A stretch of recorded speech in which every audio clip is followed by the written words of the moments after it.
Hey, Ron Pagliarulo here with the Super Victorious Movement.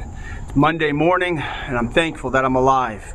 You know what? There's an alternative that I could have been facing, and I could have been in the ground instead of above it. So I'm very thankful for the fact that today is another day. It doesn't mean that it's Monday, that it's a terrible day. Some of you got that outlook, and man, I'm just going to encourage you to change that, because Monday is another day that you're alive, and just look at the alternative.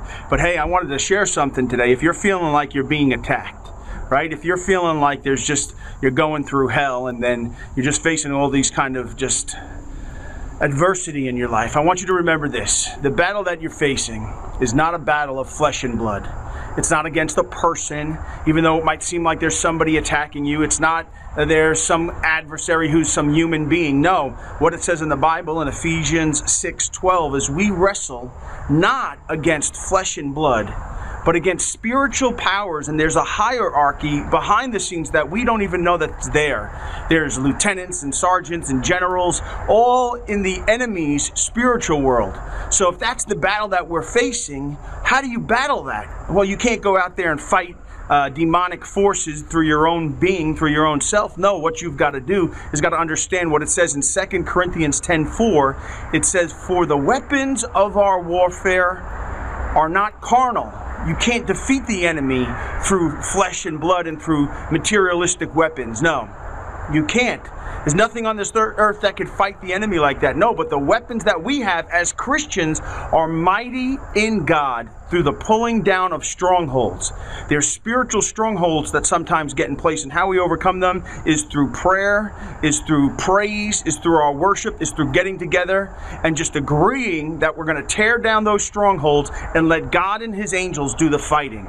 All we have to do is go before God with our requests. All we have to do is get on our knees and pray, and we have to bless the Lord and praise the Lord and watch the words that are coming out of our mouth. That's very, very important. Watch what you're saying, because the words are what activates the angels to go out there and fight. It's what activates God to do what He does. So if you're speaking all kinds of fear and negativity and all kinds of defeat in your life, guess what? That's what you're going to have. So remember, that war that you're facing is not a carnal war. It's not a flesh and blood war, but it's a spiritual war, and it has to be fought through spiritual practices. I'm going to be going over more of Ephesians 6, where it says how we actually will be able to stand in those days when we're tried and tested. There's armor that we're supposed to be putting on, and it's not earthly armor. It's not fleshly armor. No, it's not armor of military. No, it's a very special type of armor, and I'm going to be going over that in the next couple days. So if you enjoy these videos, I'm going to ask you to share it with somebody. Go ahead and just tweet, put a Facebook post on there or something. And remember about our morning calls every morning at 8:37 a.m. You can get on 10 minutes or less normally. What we're going to do is go over some of the Word. We're going to encourage each other. We're going to share testimonies, and we're going to pray for each other. So join us at 8:37 a.m. every single day. I look forward to seeing you there. Rise up, mighty warrior. Rise up and declare your victory.